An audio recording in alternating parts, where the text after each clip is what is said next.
अस्सलामुअलैकुम, welcome back to my YouTube channel. आज मैं आपके लिए एक इंटरेस्टिंग वीडियो लेके आया हूँ। आप देख सकते हैं कि हमारे पास एक करंट ट्रांसफार्मर है सीटी, जिसकी रेशो है 300 एम्पेयर बाय 5 एम्पेयर। तो आज डिस्कस करेंगे प्रैक्टिकली ये कैसे काम करता है और इसका वर्किंग प्रिंसिपल क्या है और हम इसको प्रैक्टिकली कैसे यूज़ करते हैं, इसके कनेक्शन किस तरह किए जाते हैं। तो लेट्स गेट स्टार्टेड। सबसे पहले हम प्रैक्टिकली देख लेते हैं। ये हमारे पास एक सीटी है। सीटी की सबसे पहले आप स्पेसिफिकेशंस देखें।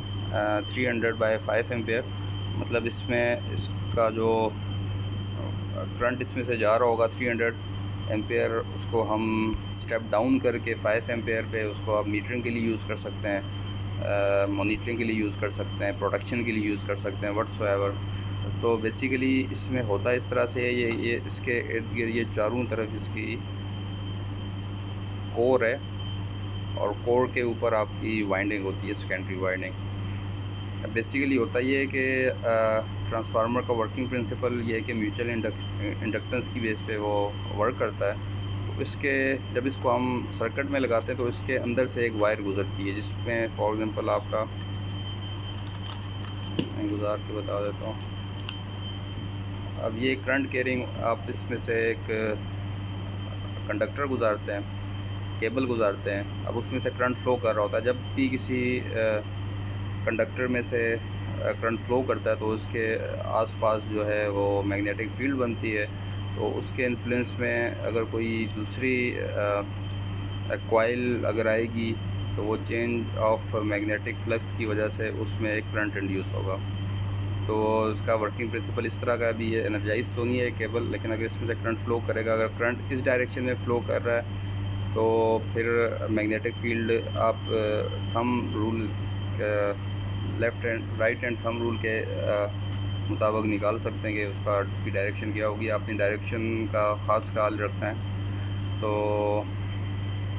इसके यहाँ से मैं खोल के दिखा देता हूँ। आपने सेकेंडरी कॉइल इसके ऊपर जो लगी हुई होती है कोर के ऊपर, तो उसमें एक करंट इंड्यूस होता है। जब वो करंट इंड्यूस होता है वो आपने रीड करना है, क्योंकि अभी तो इसके ओपन कनेक्शन है। जब आप उसको क्लोज सर्किट बनाएंगे तो उसके सीरीज़ में आप एम मीटर लगाएंगे। जब एम मीटर लगाएंगे वो आपको स्टेप डाउन करके 5 एम्पेयर वाला 300:5 एम्पेयर के हिसाब से करंट निकाल के बता देगा।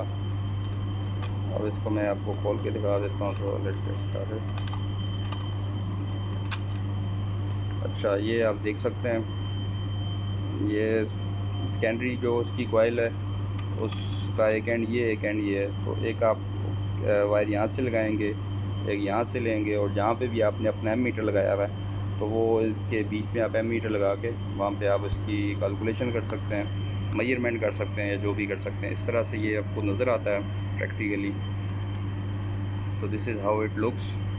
आपने अगर चेक करना है कि अगर आपकी मेजरमेंट्स ठीक आ रही है तो इसका मतलब है आपने केबल जो इसके अंदर लगाई उसकी डायरेक्शन ठीक है, नहीं तो आप इसकी डायरेक्शन चेंज करके लगाएंगे। तो अब प्रैक्टिकली ये कैसे काम करता है, थ्योरेटिकली ये मैंने एक डायग्राम बनाई हुई है। ये देखें, ये इसकी साइड पे जो है ये वाली इसकी कॉइल है। कॉइल के ऊपर ये सेकेंडरी वाइंडिंग है। अब इसको आप जो बीच में से कंडक्टर गुजर रहा है, जिस तरह से मैंने आपको ये बताया था ये वाला, इसको आप एज ए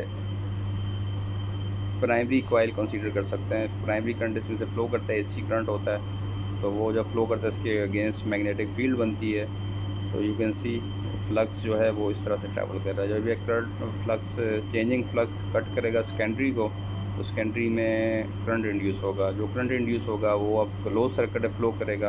अब देखें ये इस डायरेक्शन में फ़्लो कर रहा है, तो इसके हमने सीरीज़ में एम मीटर लगाया हुआ है। एम मीटर आपका करंट मेजर करेगा, जो 5 एम्पेयर रेशो में 300:5 एम्पेयर 4 एम्पेयर कर सकता है, 3 एम्पेयर कर सकता है। तो उसको आप जब आपने रेशो उसकी एडजस्ट करेंगे, मल्टीप्लाई करेंगे, तो आपको बता देगा कि वो इसमें से बेसिकली कितना करंट फ्लो कर रहा है। यहाँ पे अगर 4 एम्पेयर कर रहा है तो वो उसकी रेशो निकालेंगे तो आपको पता चल जाएगा 280 कर रहा है, 290 कर रहा है, व्हाट्सएवर। मैं एग्जांपल देने के लिए कर रहा हूँ। तो बेसिकली ये एक प्रैक्टिकली मैंने आपको करके दिखा दिया। ये आपका सीटी है और ये सीटी की डायग्राम। अगर आपको कोई चीज़ समझ नहीं आई आप पूछ सकते हैं।